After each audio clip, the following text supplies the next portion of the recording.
বঙ্গবন্ধু কন্যার জন্মদিনে বিশেষ ক্যাম্পেইনে ৬৬ লাখ করোনা টিকাদান। সংগ্রাম মুখর জীবনের ৭৫ বছরে প্রধানমন্ত্রী নানা আয়োজনে উদযাপন আওয়ামী লীগের। আলাদা ৫ মামলায় বিএনপি চেয়ারপারসন বেগম জিয়ার জামিনের মেয়াদ বাড়ল ১ বছর। রমনা থানার নাশকতার মামলায় আদালতে মির্জা ফখরুল। এবছর জেএসসি ও জেডিসি পরীক্ষা হচ্ছে না, জানালেন শিক্ষামন্ত্রী। অ্যাসাইনমেন্ট মূল্যায়ন করে ফল নির্ধারণ, এসএসসি ও এইচএসসি নিতে সব প্রস্তুতি শেষ। মোবাইল, ল্যাপটপ ও গাড়ি নিতে আদালতে চিত্রনায়িকা পরিমণি। জব্দকৃত মালামাল ফেরত দেওয়ার নির্দেশ বিচারকের, একমত রাষ্ট্রপক্ষ।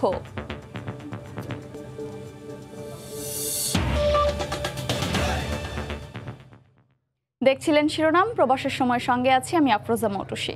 প্রচলিত স্টিল নাকি বিশ্বসেরা কোয়ান্টাম স্টিল, চয়েস আপনার হাতে। জিপিএইচ ইস্পাত। প্রধানমন্ত্রী শেখ হাসিনার ৭৫তম জন্মদিনে ৬৬ লাখ করোনা ভ্যাকসিন দেওয়ার লক্ষ্যে সারা দেশে হয়ে গেল একদিনের বিশেষ ক্যাম্পেইন। এদিন প্রথম ডোজ পেয়েছেন ৬৬ লাখের বেশি মানুষ। তবে স্বাস্থ্য বিভাগের প্রচারণার অভাবে কেন্দ্রে কেন্দ্রে মানুষের উপস্থিতি ছিল তুলনামূলক কম। এদিকে প্রধানমন্ত্রীর মুখ্য সচিব জানিয়েছেন, গণটিকা ক্যাম্পেইন আবারও হবে। প্রধানমন্ত্রীর ৭৫তম জন্মদিন, লক্ষ্যটা তাই এই দিনে সারা দেশে ৭৫ লাখ টিকা দেয়া। মঙ্গলবার সকাল ৯টা থেকেই রাজধানীর দক্ষিণ সিটি কর্পোরেশনের এলাকায় প্রতিটি ওয়ার্ডে শুরু হয় এই বিশেষ টিকা কার্যক্রম। আগে থেকেই রেজিস্ট্রেশন করা, কিন্তু এসএমএস নেই, তাই মিলছে না ভ্যাকসিন। এবারের ক্যাম্পেইনে তাদের দেয়া হচ্ছে সিনোফার্মের টিকা। হতাশার ভিতরে ছিলাম, কিন্তু মেসেজ আসে নাই, তারপরে এই সুযোগটা পাইছি, এই সুযোগে দিলাম, ভালো হইলো। কয়েকদিন থেকে নিউজে দেখতেছি প্রধানমন্ত্রীর জন্মদিন উপলক্ষে টিকা দেবে আর কি, টিভিতে দেখে তারপর এখানে আসছি আর কি। তবে গতবারের ক্যাম্পেইনে রেজিস্ট্রেশন ছাড়া ভ্যাকসিন দেয়া হলেও এই দফায় কেবল এনআইডি নিয়ে কেন্দ্রে এসে টিকা না নিয়ে ফিরে গেছেন অনেকে। আমার আরও দুজন লোক আসছিল যে তারা রেজিস্ট্রেশন করে নাই, কিন্তু এখান থেকে বলছে যে রেজিস্ট্রেশন ছাড়া টিকা দেওয়া হবে না। আবার স্বাস্থ্য বিভাগের তড়িঘড়ি সিদ্ধান্তের কারণে প্রচারণা হয়েছে কম, তাই মানুষের উপস্থিতিও ছিল তুলনামূলক কম। এটা আসলে ওইরকম ভাবে মনে হয় প্রচার হয় নাই ভাইয়া। আমাদের জানা মতে আমাদের কলা বাগান, যেমন সামনে মসজিদ আছে, এগুলো কিন্তু বলা হয় নাই। এদিকে ধানমন্ডির গণটিকা কার্যক্রম পরিদর্শনে এসে প্রধানমন্ত্রীর মুখ্য সচিব জানিয়েছেন, নির্ধারিত ৭৫ লাখ শেষ হওয়া পর্যন্ত চলবে এই কার্যক্রম। এছাড়া টিকার মজুদ সাপেক্ষে প্রায় করা হবে এ ধরনের ক্যাম্পেইন। ৭৫ লাখ দেব, এরপরে আমাদের কাছে টিকা থাকলে আমরা একদিনে ১ কোটি করে দেওয়ার চেষ্টা করছি। আগামীকালকে যে সমস্ত জায়গায় টার্গেট ফুলফিল হবে না, অপেক্ষমান আছে, তাদেরকে দেওয়া। প্রতিটি ওয়ার্ডে একটি করে কেন্দ্রে ২টি করে বুথ, দেয়া হচ্ছে ৫০০ করে ডোজ। রাশেদ লিমন, সময় সংবাদ, ঢাকা। সংগ্রাম মুখর বর্ণাঢ্য জীবন তার, ছিল না জীবনের স্বাভাবিক গতিধারা। হাতের মুঠোয় জীবন বাজি রেখে পথ চলাই তার একমাত্র নিয়তি। সব হারিয়েও দেশকে তিনি পৌঁছে দিতে চান গৌরব উজ্জ্বল সাফল্যের অধ্যায়। অনমনীয় সেই সংগ্রামী ব্যক্তিত্ব দেশের প্রধানমন্ত্রী শেখ হাসিনা পা রাখলেন ৭৫ বছরে। প্রতিকূল পরিস্থিতি আর রক্তরঞ্জিত পথ পাড়ি দিয়ে তিনি দেশকে প্রতিষ্ঠিত করেছেন সম্মানের কাতারে। তার টানা এক যুগের নেতৃত্বে এক বিস্ময়কর উত্থান পর্বে বাংলাদেশ। বিস্তারিত জানাচ্ছেন দেবাশিস রায়। ১৯৪৭-এ দেশভাগের উত্তাল সময়ে ২৮ সেপ্টেম্বর টুঙ্গিপাড়ায় বঙ্গবন্ধু ও বঙ্গমাতার কোলে জন্ম নেন শেখ হাসিনা, সবার আদরের হাসু। জাতির পিতার জ্যেষ্ঠ এই সন্তান ঢাকাতেই থাকতেন বাবার সঙ্গে। রাজনৈতিক আবহের পরিবারে বেড়ে ওঠা এই নারী ছাত্রজীবন থেকেই সম্পৃক্ত রাজনীতির সঙ্গে। পিতার সংগ্রামমুখর নেতৃত্বের প্রতিটি অধ্যায়ে নীরব সাক্ষী হয়ে যেন শিখেছিলেন নেতৃত্ব আর আত্মোৎসর্গের মহামন্ত্র। ১৯৭৫-এ আকস্মিক ঝড়ে ছিন্ন ভিন্ন হয়ে যায় তার পরিবার। বৈরী পৃথিবীতে ৬ বছর নির্বাসিত থেকে ১৯৮১ সালে দেশে ফেরেন তিনি। বিপন্ন সেই সময়ে পিতার ঐশ্বর্যময় রাজনীতির সিঁড়িতে পা রেখে শুরু নতুন অধ্যায়ের। তিনি ফিরেছিলেন ইতিহাসের চ্যালেঞ্জ নিতে। ক্ষমতার মোহ পেছনে ফেলে চরম প্রতিকূল পরিস্থিতিতেও মাত্র ৩৪ বছর বয়স থেকেই টানা ৪ দশক ধরে দায়িত্ব বয়ে চলেছেন আওয়ামী লীগ প্রধান হিসেবে।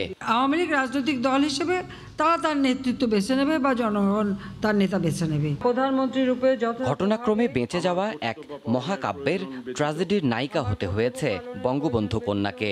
মৃত্যুর মুখোমুখি হয়ে কাঁটা বিছানো রক্তরঞ্জিত পথ বেয়েই তাকে চলতে হয় দিনের পর দিন। এখন পর্যন্ত ২০ বার প্রাণনাশের ষড়যন্ত্র পরাভূত করে দেশের জন্য অবিরাম কাজ করে চলেছেন এই আপসহীন নেত্রী।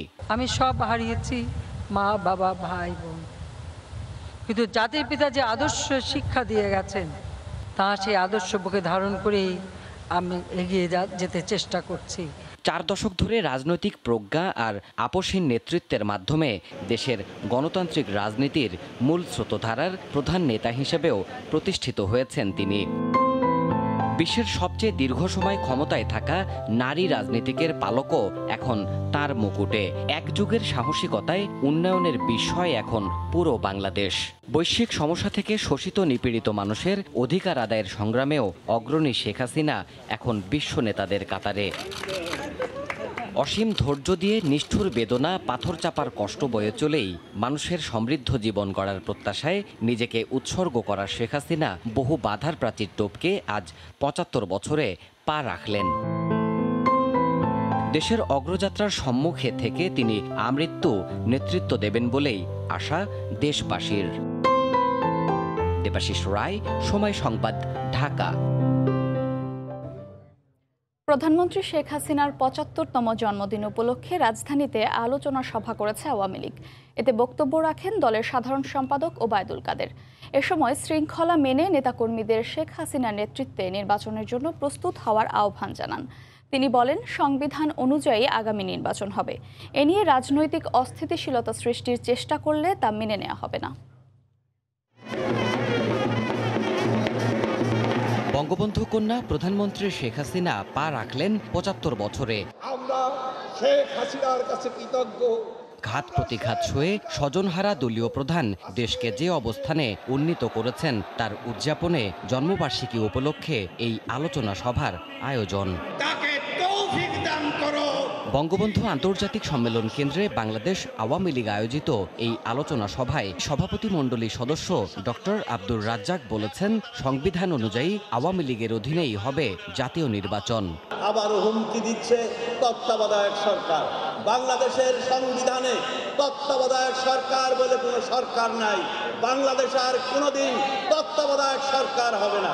এ সময় সাধারণ সম্পাদক ওবায়দুল কাদের বলেন, বহুদলীয় গণতন্ত্রের নামে তামাশার জন্ম দেয়া বিএনপির কাছে দেশবাসীর আর চাওয়ার কিছু নেই। নির্বাচন নিয়ে আজকে মাঠ ঘোলাও করবে, পানি ঘোলা করবে, দেশে বিশৃঙ্খলা সৃষ্টি করবে, যে কোনো সহিংসতা আমরা সমুচিত জবাব দিতে প্রস্তুত। সময় মতোই জাতীয় নির্বাচন হবে জানিয়ে কাদের বলেন, পলাতক কোনো আসামিকে প্রধানমন্ত্রী হিসেবে মেনে নেবে না জাতি। বাংলাদেশেও সময় মতো সংবিধান অনুযায়ী নির্বাচন হবে। নির্বাচন করবে আপনাদের প্রধানমন্ত্রীকে। পলাতক দণ্ডিত আসামি যদি নির্বাচনের নেতা হয়, জনগণ এই দণ্ডিত পলাতক নেতাকে কোনোদিনও এদেশের নির্বাচনের নেতা হিসাবে মেনে নেবে না। শেখ হাসিনার জন্মদিনে নেতাকর্মীদের জয়ের প্রস্তুতি নিয়ে আগামী নির্বাচনের জন্য কাজ করার আহ্বানও জানান সাধারণ সম্পাদক। পাশাপাশি প্রধানমন্ত্রী শেখ হাসিনার গেল এক যুগের নেতৃত্ব ছাড়া পাকিস্তানের চেয়ে বিভিন্ন সূচকে বাংলাদেশ এগিয়ে থাকতো না বলেও মন্তব্য করেন আওয়ামী লীগের নীতি নির্ধারণী পর্যায়ের নেতারা। জীবনের মর্মবাণীকে আত্মস্থ করতে পেরেছিলেন। দেবাশিস রায়, সময় সংবাদ, ঢাকা। আলাদা 5 মামলায় বিএনপি চেয়ারপারসন বেগম খালেদা জিয়ার জামিনের মেয়াদ 1 বছর করে বাড়িয়েছেন হাইকোর্ট। এর মধ্যে 4টি মানহানি ও 1টি নাশকতার মামলা। এদিকে 9 বছর আগের নাশকতার এক মামলায় সিএমএম আদালতে হাজিরা দিয়েছেন মির্জা ফখরুল ইসলাম আলমগীর। এই মামলায় অভিযোগ গঠনের শুনানি হবে 16 ফেব্রুয়ারি। কুমিল্লায় বাসে আগুন দিয়ে মানুষ হত্যা এবং ঢাকা ও নড়াইলে করা 4টি মানহানির মামলায় বিএনপি চেয়ারপারসন বেগম খালেদা জিয়ার জামিনের মেয়াদ 1 বছর করে বাড়িয়েছেন হাইকোর্ট। জামিনের মেয়াদ বাড়ানোর বেগম জিয়ার আবেদনের প্রেক্ষিতে আলাদা দুটি বেঞ্চ এই আদেশ দেন। বিএনপি চেয়ারপারসন বেগম খালেদা জিয়ার বিরুদ্ধে মোট 36টি মামলা রয়েছে। এর মধ্যে দুর্নীতির 2 মামলায় 17 বছরের সাজা হয়েছে তার। বাকি মামলা ঝুলে আছে বিচারিক আদালতে।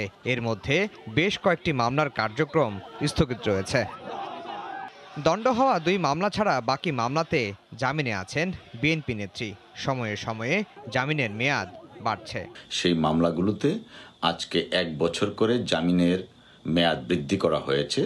পাশাপাশি কুমিল্লায় তথাকথিত একটি নাশকতার মামলা, যেটা সম্পূর্ণরূপে রাজনৈতিক উদ্দেশ্য প্রণোদিত হয়ে মিথ্যা বানোয়াট মামলা দায়ের করা হয়েছিল, সেই মামলারও 1 বছরের জামিনের মেয়াদ বৃদ্ধি করা হয়েছে। এদিকে 2012 সালে রাজধানীর কাকরাইল মোড়ে সিটি কর্পোরেশনের ময়লার গাড়িতে আগুন দেওয়ার মামলায় আদালতে হাজিরা দিয়েছেন বিএনপির মহাসচিব।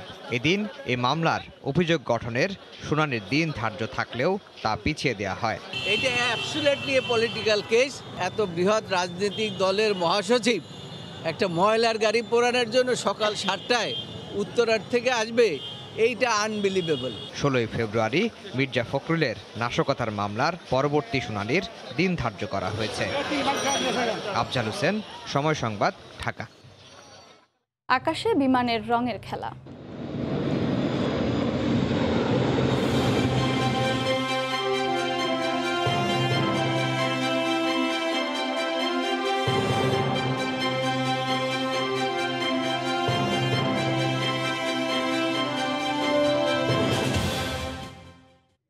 পঞ্চাশ বছর পূর্তিতে বাংলাদেশ বিমান বাহিনীর ফ্লাই পাস্ট নিয়ে রিপোর্ট থাকছে সংবাদের শেষাংশে। এবছর জেএসসি জেডিসি পরীক্ষা হচ্ছে না বলে জানিয়েছেন শিক্ষামন্ত্রী ডক্টর দীপু মনি। মঙ্গলবার বিকেলে প্রধানমন্ত্রীর ৭৫তম জন্মদিন উপলক্ষে বৃক্ষরোপণ কর্মসূচিতে তিনি একথা জানান। এছাড়াও সকালে আরও একটি অনুষ্ঠানে অংশ নিয়ে তিনি বলেন, এসএসসি ও এইচএসসি পরীক্ষার জন্য সরকারের সব ধরনের প্রস্তুতি সম্পন্ন হয়েছে। জেএসসি জেডিসি পরীক্ষা শুরু হওয়ার পর থেকেই এ নিয়ে আলোচনা সমালোচনা চলছিল। গত বছর করোনার কারণে শিক্ষার্থীদের অটোপাস দেয়া হলেও এবছর পরীক্ষা হওয়া না হওয়া নিয়ে ছিল সংশয়। অবশেষে এ বিষয়ে এলো সিদ্ধান্ত। মঙ্গলবার বিকেলে সরকারি গণভবন উচ্চ বিদ্যালয়ে প্রধানমন্ত্রীর জন্মদিন উপলক্ষে এক অনুষ্ঠানে জেএসসি ও জেডিসি পরীক্ষার বিষয়ে শিক্ষামন্ত্রী জানান, শ্রেণীকক্ষের অ্যাসাইনমেন্টের উপর ভিত্তি করেই শিক্ষার্থীদের পরবর্তী শ্রেণীতে উত্তীর্ণ করা হবে। মনে হয় না এবছর আর আমরা জেএসসি নেবার সুযোগ পাবো, কারণ সামনেই ঠিক এসএসসি এইচএসসি আছে। আর আমাদের শ্রেণীর সমাপনী মূল্যায়ন সেটি সব ক্লাসের হবে। এদিকে সকালে আরেকটি অনুষ্ঠানে এসএসসি ও এইচএসসি পরীক্ষা নিতে সরকারের সব ধরনের প্রস্তুতি সম্পূর্ণ বলেও জানান শিক্ষামন্ত্রী। আমাদের সমস্ত প্রিপারেশন আছে, আমরা আশা করি ইনশাআল্লাহ এখন অতিমারীয় যে অবস্থায় আছে পরীক্ষাগুলো সময় মতো সুষ্ঠুভাবে সম্পন্ন হবে ইনশাআল্লাহ, সকলের সহযোগিতা। এছাড়াও করোনা নিয়ে শিক্ষা প্রতিষ্ঠানের শিক্ষার্থীদের স্বাস্থ্যের বিষয়ে কোনো প্রকার ঝুঁকি নেওয়া হচ্ছে না জানিয়ে মন্ত্রী আরও বলেন, যেখানে সংক্রমণের তথ্য পাওয়া যাচ্ছে তাৎক্ষণিক ব্যবস্থা নেওয়া হচ্ছে। পিঙ্কি আক্তার, সময় সংবাদ, ঢাকা। গাড়ি, ল্যাপটপ, মোবাইল সহ জব্দকৃত আনুষঙ্গিক জিনিসপত্র ফেরত পাচ্ছেন চিত্রনায়িকা পরিমণি। রাষ্ট্রপক্ষ আপত্তি না জানানোয় মঙ্গলবার জব্দকৃত 16টি মালামাল ফেরত দেওয়ার আদেশ দেন আদালত। এ আদেশে সন্তুষ্ট পরিমণি। এদিকে আদালতের আদেশের পর গণমাধ্যমের সামনে কে কথা বলবে এ নিয়ে রাষ্ট্রপক্ষের 2 আইনজীবীর তর্কাতর্কি হয়েছে। প্রায় 2 মাস পর নিজের ব্যবহৃত গাড়ি, ল্যাপটপ, মোবাইল, মেকআপ বক্স ফেরত পেতে আদালতে চিত্রনায়িকা পরিমণি। জব্দকৃত এই আনুষঙ্গিক জিনিসপত্র ফেরত দেওয়ার পক্ষে মতও দিয়েছেন মামলার তদন্ত কর্মকর্তা। আপত্তি নেই রাষ্ট্রপক্ষের আইনজীবীদের। ভিড় এড়াতে এদিন পরিমণিকে দেয়া হয় পর্যাপ্ত নিরাপত্তা। মঙ্গলবার এ নিয়ে শুনানি হয়। পরে জব্দকৃত 16টি আলামত পরিমণিকে বুঝিয়ে দেওয়ার আদেশ দেন আদালত। তবে চাওয়া মাত্র এগুলো আবার জমা দিতে হবে তাকে। এই আদেশের পর গণমাধ্যমের সামনে কে কথা বলবেন তা নিয়ে রাষ্ট্রপক্ষের 2 আইনজীবীর মধ্যে কিছুক্ষণ তর্কাতর্কিও হয়। এখানে তদন্তকারী কর্মকর্তা তিনি বলেছেন যে যেহেতু এটা মাদক মামলা, এগুলো জিম্মায় দিলে পরে তার এই তদন্তে কোনো ব্যাঘাত ঘটবে না। আমরা বলেছি যে যেহেতু গাড়িটি একটি ব্যাংকের থেকে লোন নিয়ে কেনা, সেহেতু এই গাড়ি দিলে পরে বা এগুলো দিলে পরে আমাদের রাষ্ট্রপক্ষে কোনো আপত্তি থাকবে না। আইনজীবী জানান, আদালতের এই আদেশে সন্তুষ্ট পরি।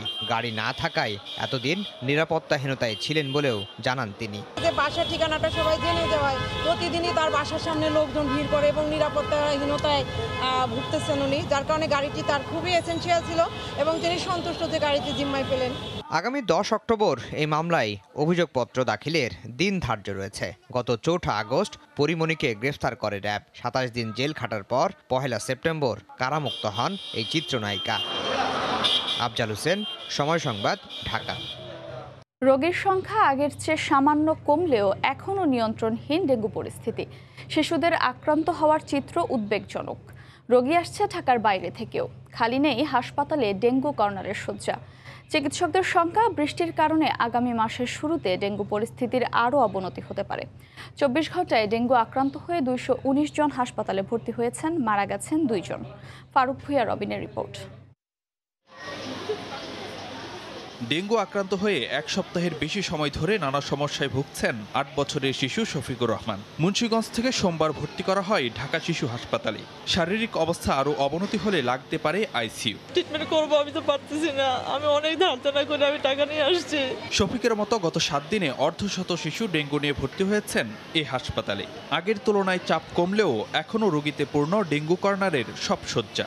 ডেঙ্গুর প্রভাবে শিশুদের শরীরে নানা সমস্যার কারণে উদ্বিগ্ন অভিভাবক। আইসিইউতে 6 দিন রাখার পরে বেডে দিয়েছে আবার কালকে। একবার বলছে অবস্থা খুবই খারাপ, আপনার ছেলে নাও বাঁচতে পারে। টেম্পারেচার হচ্ছে আপনার কখনো 105-এর নিচে হয় না। সারা গাও চুলকাইতেছে, রাতে ঘুমাইতে দেয় না। সেপ্টেম্বর মাসের শেষের দিকে নিয়ন্ত্রণে আনার কথা ছিল ডেঙ্গু পরিস্থিতি, কিন্তু দেখা যাচ্ছে না তার কোনো লক্ষণ। তাই প্রশ্ন উঠছে মশক নিধন ব্যবস্থাপনা নিয়ে। অনেক মশার ওষুধ তো ভালো করে দেয় না। যেহেতু বাচ্চারা আক্রান্ত হচ্ছে, তার মানে আমাদের অবশ্যই এখানে প্রিভেনশনে ঘাটতি আছে। চলতি বছর ডেঙ্গু আক্রান্ত 17,500 ব্যক্তির মধ্যে 7,215 জনই শনাক্ত হন সেপ্টেম্বরের 27 দিনে। চিকিৎসকদের সংখ্যা সাম্প্রতিক বৃষ্টির প্রভাবে আগামী মাসের শুরুতেও থাকতে পারে ডেঙ্গুর প্রকোপ।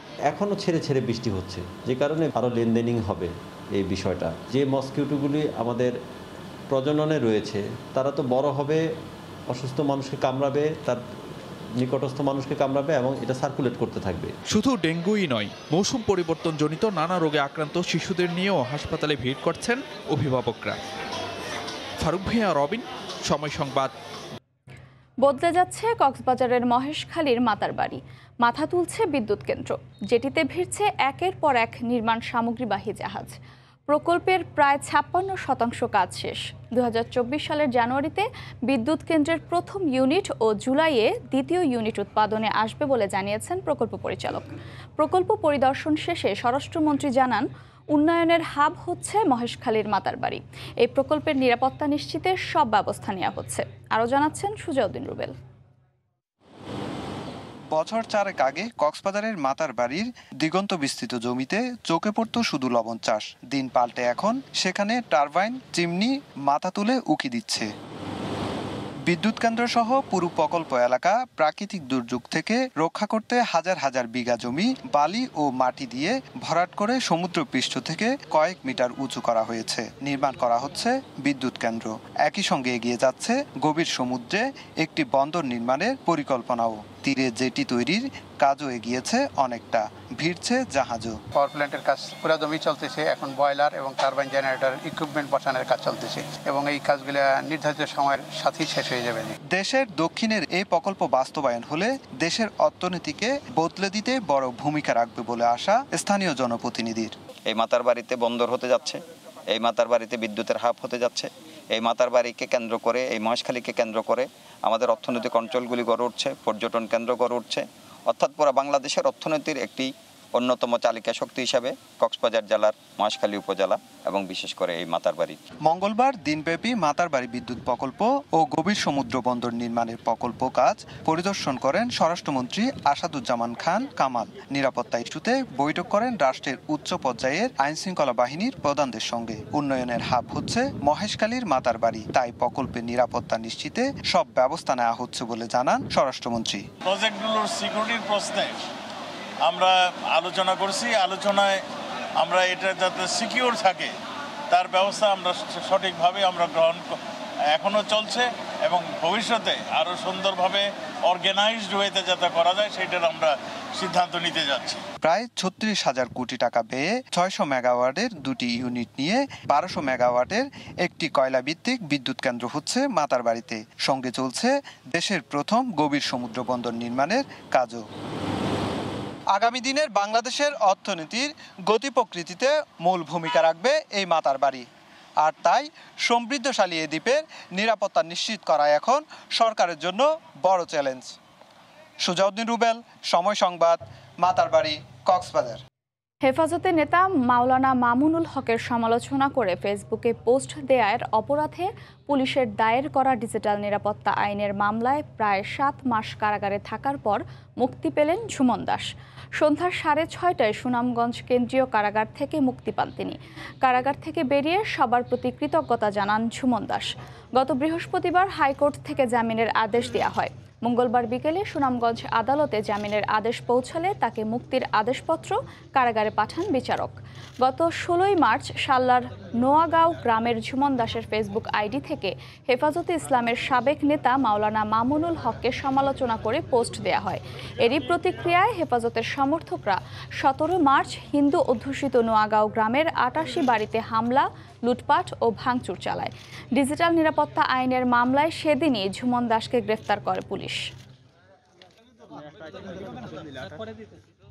শেখ মুজিবুর রহমানের সুযোগ্য কন্যা আমাদের মাননীয় প্রধানমন্ত্রী শেখ হাসিনাকে ধন্যবাদ জানাই। আসলে আমি শারীরিকভাবে অনেকটা অসুস্থ, আমি কথা বলতে পারতেছি না। সাংবাদিক ভাইদের অনেক অনেক ধন্যবাদ এবং আমার শুভাকাঙ্ক্ষী যারা সবাইকে অনেক অনেক ধন্যবাদ। দেশজুড়ে ওরস মাহফিলের নামে মুরিদ জোগাড় করে সরকারি চাকরি, ফ্ল্যাটের মালিকানা ও স্থানীয় নির্বাচনে নৌকা প্রতীক পাইয়ে দেওয়ার ফাঁদ তৈরি করেন কথিত পীর আব্দুল মোতালেব। ফাঁদে পড়ে অসংখ্য মুরিদ কথিত পীর আব্দুল মোতালেবের হাতে তুলে দিয়েছেন কোটি কোটি টাকা। শেষ পর্যন্ত আব্দুল মোতালেবকে গ্রেফতার করেছে গোয়েন্দা পুলিশ। বুলবুল রেজার রিপোর্ট। জিকির আজগারে প্রকম্পিত চারিদিক, পীরের প্রশংসায় পঞ্চমুখ ভক্ত আশেকান। কাউকে টেনে নিচ্ছেন বুকে, কেউ লুটিয়ে পড়ছে পায়ে। এভাবেই প্রতি বৃহস্পতিবার পীরে চিশতি আব্দুল মোতালেব মুরিদদের নিয়ে মজমার আয়োজন করেন। দেশজুড়ে ওরস মাহফিলের নামে হাজারো মুরিদ তৈরি করেছেন কথিত এ পীর। তারপর সুযোগ বুঝে কাউকে চাকরি দেওয়ার কথা বলে, কাউকে স্থানীয় সরকার নির্বাচনে নৌকা প্রতীক পাইয়ে দেওয়ার প্রতিশ্রুতি দিয়ে হাতিয়ে নিয়েছেন কোটি কোটি টাকা। ঢাকার উত্তরাতে রাজক প্রকল্পের আওতায় ফ্ল্যাটের মালিকানা পাইয়ে দেওয়ার কথা বলেও টাকা হাতিয়েছেন তিনি। চাকরির জন্য 4.5 লাখ আর ফ্ল্যাটের জন্য নিচ্ছে আপনার 7,500 টাকা। ওর আয়সা ও তাকে সেজদা করতো আর কি, সে নিজেকে মানে আউলিয়া হিসেবে দাবি করতো। আমার কাছ থেকে 5.5 লক্ষ টাকা নিছে, বলছে যে 1 মাসের ভিতরে চাকরি হয়ে যাবে। নিজেকে নির্মাণ শ্রমিক লীগের সহসভাপতি দাবি করা এই ভণ্ড পীর স্বপ্ন দেখেন একসময় জনপ্রতিনিধি হওয়ার। তার দাবি, প্রতারণায় অর্জিত অর্থের বেশিরভাগই তিনি তুলে দিয়েছেন ঢাকা মহানগর দক্ষিণ মহিলা লীগের কোষাধ্যক্ষ শেখ আক্তারি বেগম পারুলের হাতে। নির্মাণ শ্রমিক লীগের সহসভাপতি হওয়ার পর থেকে এই চাকরির কথা বললে আমি এটা টাকা পয়সা নিয়ে প্রতারণা করছি। তবে আক্তারি বেগম তার এই দাবি নাকচ করে দিয়েছেন। মোতালেবরে আমি চিনিও না, জানিও না, কিন্তু ও আমার নাম ভাঙায় অনেক টাকা পয়সা চতুর্দিক দিয়ে নিচ্ছে। আমি প্রশাসনের কাছে বিচার চাই। গোয়েন্দা পুলিশ বলছে, প্রতারণার মাধ্যমে প্রাপ্ত অর্থের বেশিরভাগই আমোদ ফুর্তিতে খরচ করেছেন কথিত এই পীর। চলাফেরা করে প্যারাডো গাড়িতে, সে বিভিন্ন সময়ে উরস করে, যেখানে মহিলা পুরুষরা এসে গান বাজনা করে, সে এক ধরনের দলবাজি করার জন্য টাকা পয়সা ব্যয় করে। ধর্মীয় লেবাসধারী আর রাজনৈতিক পরিচয় দেয়া এই ধরনের প্রতারকদের বিরুদ্ধে হুঁশিয়ারি দিয়েছে গোয়েন্দা পুলিশ। ধর্মভীরু মুসলমানদের কাছে আমরা আহ্বান করবে যে যাতে এইরকম ভণ্ড পীররা যাচাই বাছাই না করে যেন তাদের কাছে না যায়। প্রতারণা থেকে বাঁচতে আর্থিক লেনদেনে সতর্ক থাকার পরামর্শ পুলিশের। বুলবুল রেজা, সময় সংবাদ, ঢাকা। করোনার টিকা নিলে পুরুষ হয়ে যাবে নারী আর নারী হয়ে যাবে পুরুষ, এমন উদ্ভট বক্তব্য দিয়ে বিতর্কের জন্ম দেয়া ইসলামিক বক্তা কাজী মুফতি ইব্রাহিমকে আটক করেছে গোয়েন্দা পুলিশ। ডিবি কার্যালয়ে এনে তাকে জিজ্ঞাসাবাদ করা হচ্ছে। পুলিশ বলছে, সদুত্তর দিতে না পারলে তার বিরুদ্ধে নেওয়া হবে আইনগত ব্যবস্থা।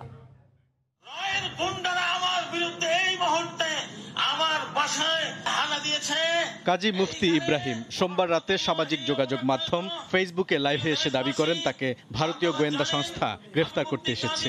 দেশকে হিন্দুস্তান বানানোর চক্রান্ত চলছে। মোহাম্মদপুরের একটি বাসা থেকে সোমবার রাতেই তাকে আটক করে গোয়েন্দা পুলিশ। জিজ্ঞাসাবাদের জন্য নিয়ে আসা হয় ডিবি কার্যালয়ে। সাম্প্রতিক সময়ে ওয়াজ মাহফিলে নানা ধরনের বিভ্রান্তিমূলক বক্তব্য দিয়ে যারা আলোচিত সমালোচিত হয়েছেন তাদের মধ্যে মুফতি ইব্রাহিম অন্যতম। তিনি করোনা ভাইরাসের টিকা আবিষ্কারের সূত্র দেয়া থেকে শুরু করে এর প্রয়োগের নানা অবৈজ্ঞানিক মনগড়া তত্ত্বের প্রবক্তা। টিকা দেওয়ার কারণে নারীর দাড়ি গজাচ্ছে, পুরুষ কণ্ঠ পাল্টে নারী কণ্ঠ হচ্ছে, এমন উদ্ভট বক্তব্য দিয়েছেন তিনি। সে করোনা নিয়েও বলেছেন যে ভ্যাকসিন দেওয়া যাবে না, ভ্যাকসিন দিলে ছেলে মেয়ে হয়ে যাবে, মেয়ে ছেলে হয়ে যাবে। উনি তালেবান নিয়ে নেই উনি স্বপ্ন দেখেছেন, করোনা নিয়ে উনি স্বপ্ন দেখেছেন এবং কীভাবে করোনাটা আসবে উনি জানতেন। তা আমরা তাকে আসলে মূলত দেখছি যে উনি কীভাবে জানতেন যে করোনাটা আসবে এবং কীভাবে ছেলে মেয়ে হবে, মেয়ে ছেলে হবে, এই তথ্যগুলো তার কাছে আমরা জানতে চাই। করোনা ভাইরাসের টিকা আবিষ্কারের গাণিতিক সূত্র দিয়েছিলেন তিনি। বলেছিলেন সূত্রটি তার স্বপ্নে পাওয়া। তালেবানদের উত্থান নিয়েও রয়েছে তার উস্কানিমূলক বক্তব্য।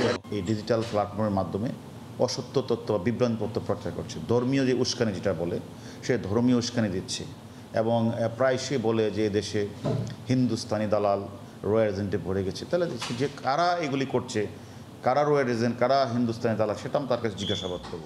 গোয়েন্দারা বলছেন রাষ্ট্রবিরোধী নানা বক্তব্যের ব্যাখ্যা জানতেই তাকে জিজ্ঞাসাবাদ করা হচ্ছে। সদুত্তর দিতে না পারলে তার বিরুদ্ধে ব্যবস্থা নেওয়া হবে। বুলবুল রেজা, সময় সংবাদ, ঢাকা। দেখছেন প্রবাসী সময়। আবারও প্রধানমন্ত্রীর জন্মদিন উদযাপনের খবর। জাতিসংঘ সাধারণ পরিষদের অধিবেশনে যোগ দিতে যুক্তরাষ্ট্রে অবস্থান করায় সেখানেই পারিবারিক আবহে ৭৫তম জন্মদিন উদযাপন করছেন প্রধানমন্ত্রী। দিনটিতে দলীয় প্রধানকে কাছে পেয়ে উচ্ছ্বসিত আওয়ামী লীগ নেতাকর্মীরা। ওয়াশিংটন ডিসি থেকে বিস্তারিত জানাচ্ছেন হাসানুজ্জামান সাকি। জাতিসংঘ সাধারণ পরিষদের ৭৬তম অধিবেশনে যোগদান শেষে বর্তমানে যুক্তরাষ্ট্রের রাজধানী ওয়াশিংটন ডিসিতে অবস্থান করছেন প্রধানমন্ত্রী শেখ হাসিনা। পরিবারের সদস্যদের নিয়ে এবারের জন্মদিনটি একেবারেই অনাড়ম্বরভাবে পালন করছেন সরকার প্রধান। তবে দলীয় নেতাকর্মীদের মধ্যে উৎসাহ উদ্দীপনার কমতি নেই। স্থানীয় সময় সোমবার সন্ধ্যায় যুক্তরাষ্ট্র বঙ্গবন্ধু ফাউন্ডেশন আয়োজিত জন্মদিনের কেক কাটেন পররাষ্ট্রমন্ত্রী ডক্টর AK আব্দুল মোমেন। মাননীয় প্রধানমন্ত্রী জননেত্রী শেখ হাসিনার জন্য দীর্ঘ হায়াত এবং সুন্দরভাবে সুচারুরূপে আগামী দিনগুলো যেন বাংলাদেশকে সুন্দরভাবে বাংলাদেশের মুখ উজ্জ্বল করতে পারেন পৃথিবীর বুকে, সেই দোয়াই করবো আজকের দিনে। আমরা ৭৫টা প্রবন্ধ সংগ্রহ হয়েছে এবং সেটা পাবলিশ হচ্ছে, সেই সাথে ৭৫টা ছবি এবং ৭৭৫টা পেজের আপনার এই বইটা মাননীয় প্রধানমন্ত্রীকে আমরা এটা ইতিমধ্যেই দিয়েছি এবং মাননীয় প্রধানমন্ত্রীর বিভিন্ন চরিত্রের বিভিন্ন দিক, তিনি যে একটা আদর্শ মা, হ্যাঁ, শুধু রাজনীতিবিদ না, এই বিভিন্ন দিক নিয়ে বিভিন্ন জন লিখেছে। প্রধানমন্ত্রীর ৭৫তম জন্মদিন উপলক্ষে রাজধানী ওয়াশিংটন ডিসিতে হোয়াইট হাউসের সামনে আনন্দ সমাবেশ করে যুক্তরাষ্ট্র আওয়ামী লীগ ও মেট্রো ওয়াশিংটন আওয়ামী লীগের নেতাকর্মীরা। তারা জন্মদিনে প্রধানমন্ত্রীকে শুভেচ্ছা জানানো সহ বাংলাদেশের অভাবনীয় উন্নয়নের জন্য তার প্রতি কৃতজ্ঞতা জানান। আমরা এখানে এসেছি তাকে শুভেচ্ছা জানানোর জন্য। হোয়াইট হাউসের সামনে সমবেত হয়ে বিশ্ববাসীকে জানিয়ে দিচ্ছি নেত্রীর উন্নয়নের কথা। ব্যক্তিগত সফরে ওয়াশিংটন ডিসিতে এসে প্রধানমন্ত্রী শেখ হাসিনা স্থানীয় রিচ কার্টন হোটেলে অবস্থানের পর সেখান থেকে ছেলে সজীব ওয়াজেদ জয়ের বাড়িতেও যাচ্ছেন তিনি। আগামী ৩০ সেপ্টেম্বর ঢাকার উদ্দেশ্যে তার যুক্তরাষ্ট্র ছাড়ার কথা রয়েছে। জাতিসংঘের সাধারণ পরিষদে যোগ দেওয়ার কারণে প্রায় প্রতি বছরই এই দিনটিতে যুক্তরাষ্ট্রে অবস্থান করেন প্রধানমন্ত্রী শেখ হাসিনা। যদিও তিনি ঘটা করে জন্মদিন পালন করেন না, তবুও সরকার প্রধানকে এই শুভ দিনে কাছে পেয়ে আনন্দ উচ্ছ্বাসে মেতে ওঠেন আওয়ামী লীগের নেতাকর্মীরা এবং সেই সাথে প্রবাসীরাও। হাসানুজ্জামান সাকি, সময় সংবাদ, প্রধানমন্ত্রী শেখ হাসিনার আবাসস্থল রিচ কার্টন হোটেল, ভার্জিনিয়া। আলোচনা সভা ও কেক কাটার মধ্য দিয়ে প্রধানমন্ত্রী শেখ হাসিনার ৭৫তম জন্ম মদিনা আওয়ামী যুবলীগ। স্থানীয় সময় সোমবার রাতে মদিনার একটি কনফারেন্স হলে আয়োজিত অনুষ্ঠানে সংগঠনের ভারপ্রাপ্ত সভাপতি জহিরুল ইসলামের সভাপতিত্বে এই ভারপ্রাপ্ত সাধারণ সম্পাদক মোশাররফ শিকদারের সঞ্চালনায় বক্তব্য রাখেন স্থানীয় নেতৃবৃন্দ। এ সময় তারা বলেন, শেখ হাসিনার নেতৃত্বেই দক্ষভাবে এগিয়ে যাচ্ছে বাংলাদেশ। শেখ হাসিনার হাতকে শক্তিশালী করতে সবাইকে একসঙ্গে কাজ করার আহ্বান জানান তারা। বাংলাদেশের প্রধানমন্ত্রী শেখ হাসিনার রাজনৈতিক সংগ্রামে বিভিন্ন সময় অনুপ্রাণিত হয়েছেন ভারতের রাজনীতিকরাও। তেমনি ভারতের বর্ষিয়ান রাজনীতিক ও পশ্চিমবঙ্গের মন্ত্রী সুব্রত মুখোপাধ্যায়ের কাছে রাজনীতিতে অনুকরণীয়দের তালিকায় শীর্ষে আছেন বাংলাদেশের প্রধানমন্ত্রী শেখ হাসিনা। তার ৭৫তম জন্মদিনে কলকাতার বিশিষ্ট প্রাবন্ধিকদের লেখা Sheikh Hasina the story of a blossoming Bangladesh শীর্ষক বইয়ের মোড়ক উন্মোচনের সময় কথা বলেন সুব্রত। দীর্ঘ ২২ বছর ধরে যুক্ত তৃণমূল কংগ্রেসের সঙ্গে, সামলেছেন কলকাতা কর্পোরেশনের মেয়রের মতো পদও। তারপরেও অকপটে স্বীকার করলেন পছন্দের রাজনীতিকদের তালিকায় আছেন শেখ হাসিনা। শুধু তাই নয়, তিস্তার জল বাংলাদেশেরও ন্যায্য অধিকার বলেও মন্তব্য করেন তিনি।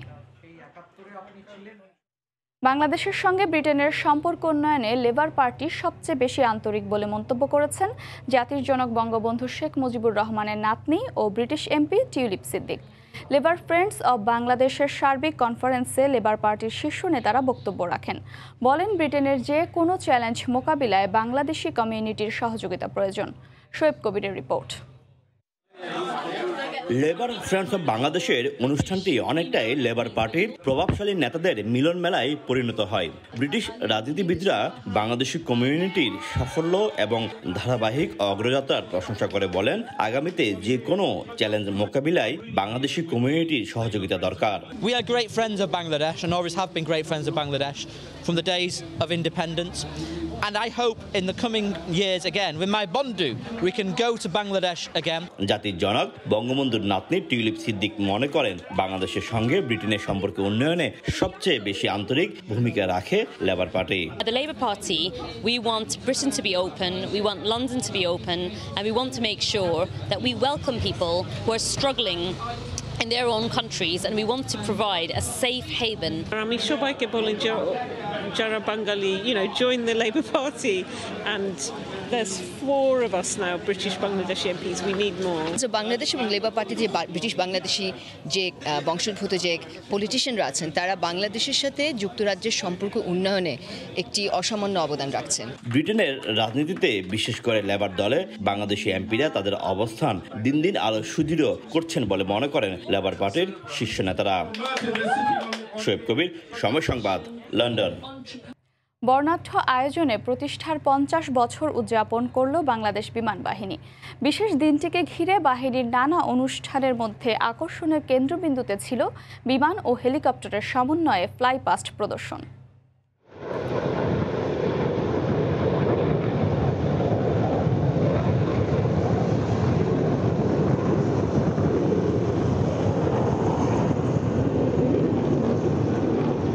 এ আকাশ আমার, এ আকাশের বুকে কর্তৃত্ব আমার। আমার আকাশ মুক্ত রাখার দায়িত্ব আমার। অসীমের বুকে ডানা মেলে গর্জন তুলে এভাবেই নিজেদের শক্তিমত্তার পরিচয় দিল বাংলাদেশ বিমান বাহিনী। বাহিনীটির 50 বছর পূর্তির আয়োজন ছিল এমনই জাঁকজমকপূর্ণ ও রোমাঞ্চে ভরপুর। 19টি PT-6 বিমান একযোগে নীল আকাশে ফুটিয়ে তোলে বাহিনী প্রতিষ্ঠার 50 বছর। ঠিক তখনই বর্ণিল ধোঁয়া ছেড়ে আকাশ রাঙিয়ে দেয় একটি C-130 এবং 5টি K-8W বিমান।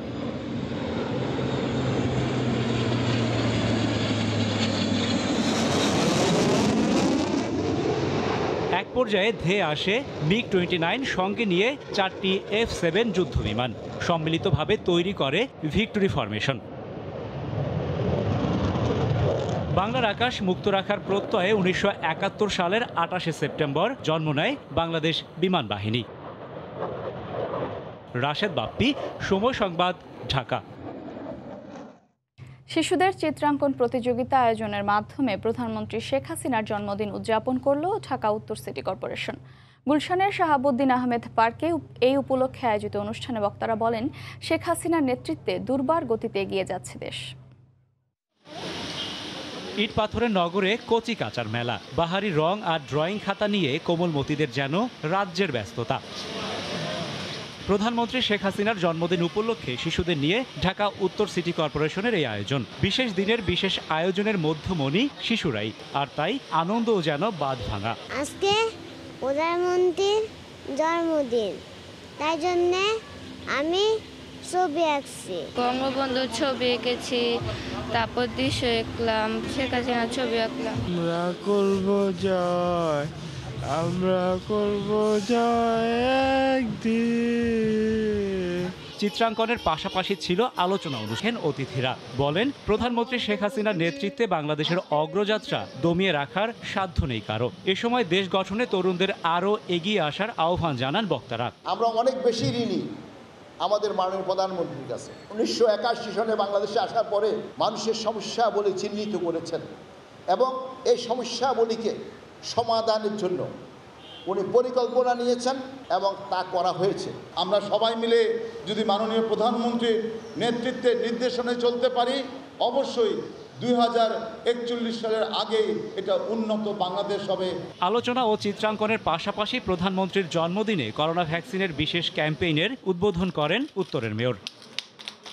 রাশেদ বাপ্পি, সময় সংবাদ, ঢাকা। এদিকে প্রধানমন্ত্রী শেখ হাসিনার জন্মদিন উপলক্ষে বরিশালে মনোমুগ্ধকর লেজার শো প্রদর্শিত হয়েছে। মঙ্গলবার রাত 8:30টায় নগরীর বিসিকে প্রিমিয়ার ফুটওয়্যার লিমিটেডের ছাদে এর আয়োজন করে fortune group of company. Laser শোতে আগামীর সোনার বাংলা গড়তে প্রধানমন্ত্রী শেখ হাসিনার নেতৃত্বে সরকারের এগিয়ে যাওয়া কার্যক্রমগুলো তুলে ধরা হয়। এ সময় ক্ষুদে বিজ্ঞানীদের তৈরি ড্রোনও প্রদর্শন করা হয়। অনেকেই পরিবার পরিজন নিয়ে লেজার শোর সৌন্দর্য উপভোগ করেন। অনুরোধ করছি।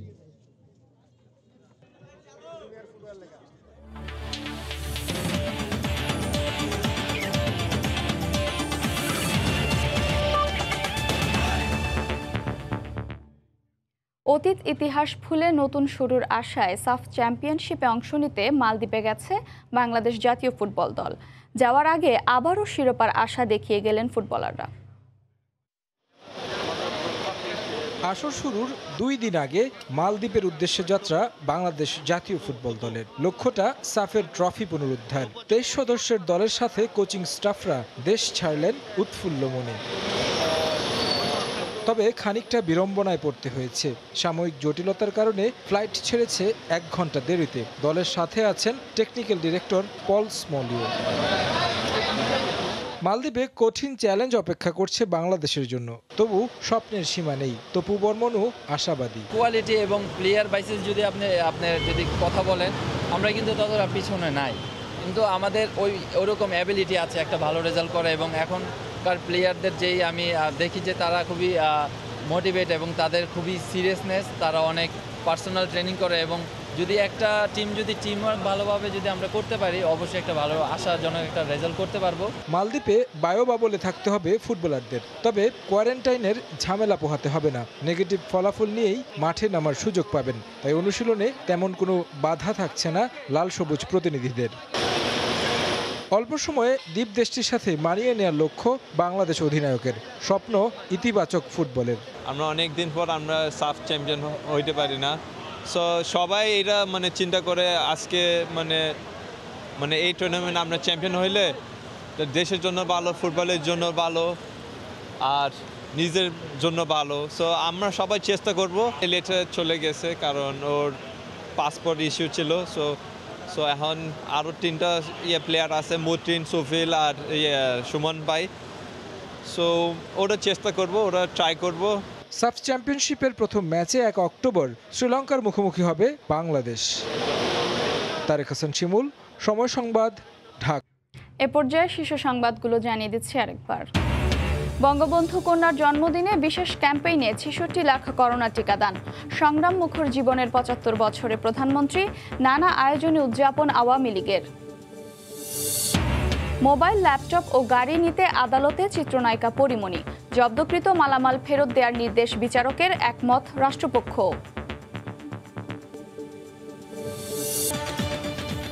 এই ছিল প্রবাসের সময়, সঙ্গে থাকুন সময়ের।